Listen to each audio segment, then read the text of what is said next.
thank you for having me come out today, and thank you all for being here as well. A lot of energy in this room. As you all know, Tien never sleeps, and that's why he's able to bring together these really gatherings of people from all over the country, all over the world, crossing industry sectors, and so really great to be here with, for that.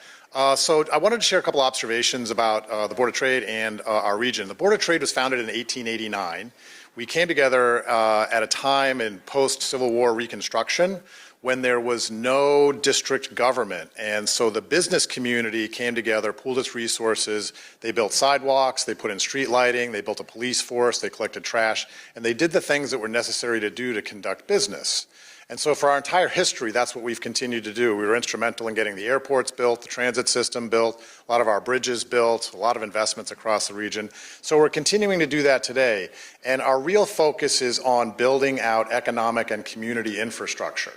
And that's really where we focus now. We focus primarily on transit and transportation issues.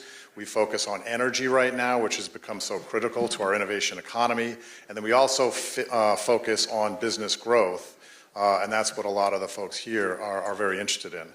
Our geography, we use the Census Bureau Metropolitan Statistical Area definition, so that covers about Columbia and Annapolis in Maryland, out to the West Virginia border and Fredericksburg in Virginia, about 6.2 million people, annual economic output about 700 billion. It's really interesting, our region has about 3.5 million jobs. Over the past several years, we've slowly been reducing our reliance on the federal government. I think most people here know that our economy has had an outsized impact by the federal government.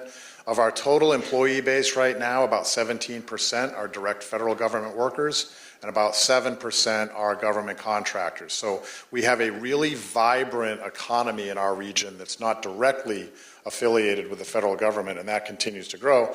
And that's where a lot of the opportunities are, especially the opportunities that many of you are looking for, in addition to looking for relationships with the federal government. And so that's been an interesting transition.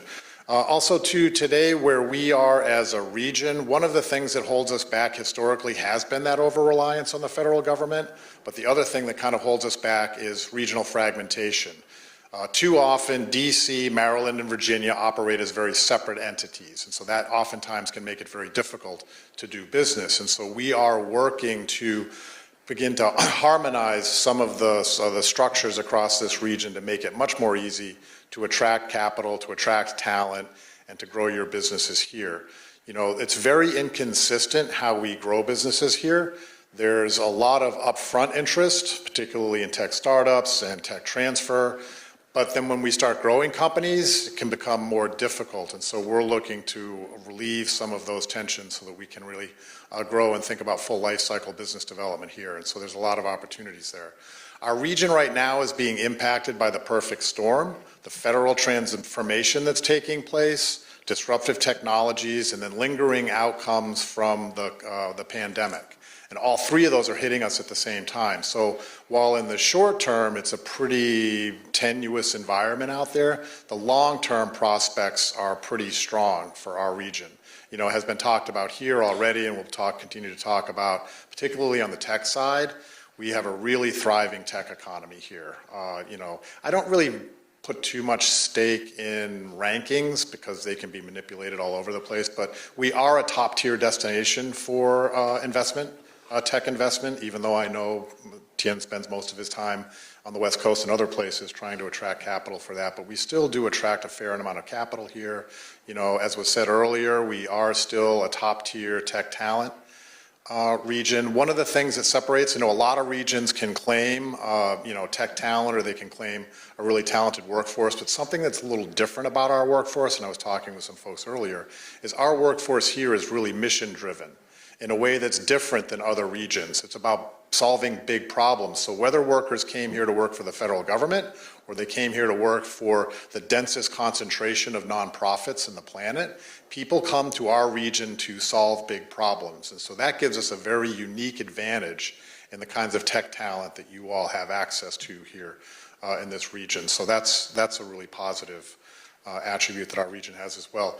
We also have a pretty phenomenal R&D infrastructure here, as well as university structure. 18 universities claim their main campus within our region, and there's a lot of activity in DC, but another example of that is, the work out of the University of Maryland with IonQ, for example, and so really good pipelines there to continue to tap into. So the opportunities are really phenomenal. One thing that we need to do a better job of this region, and I would reach out, and I've talked to some folks here today, is that policymakers in our region need to hear from all of you a lot more.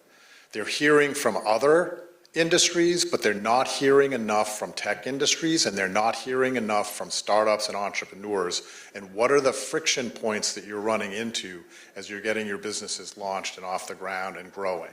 And so we need to make sure that we're improving those lines of communication so they know, right now, and again, no offense to DC, but as DC is actually losing some federal jobs, they are making some investments, but there's a real strong impetus out there to raise certain taxes, which wouldn't have a good long-term effect. I know the mayor doesn't necessarily support these, but we need to keep an eye on these things and how we move the region forward, and making sure that we continue to be able to attract the kind of businesses and business growth that we want. I will share one thing that the Board of Trade has been doing, as Tien referenced, and with John Yetman and Tom and others here working with us, we've launched a business growth initiative to help close one of the gaps in the capital stack across the region. A lot of businesses here go through programs that are government funded to just kind of get started, some of the community investment funds and others.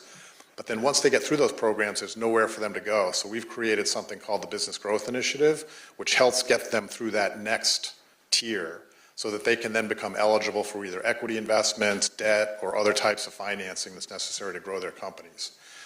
So we think there's an opportunity here across our region to really increase the value of our economic portfolio by helping companies grow and stay here.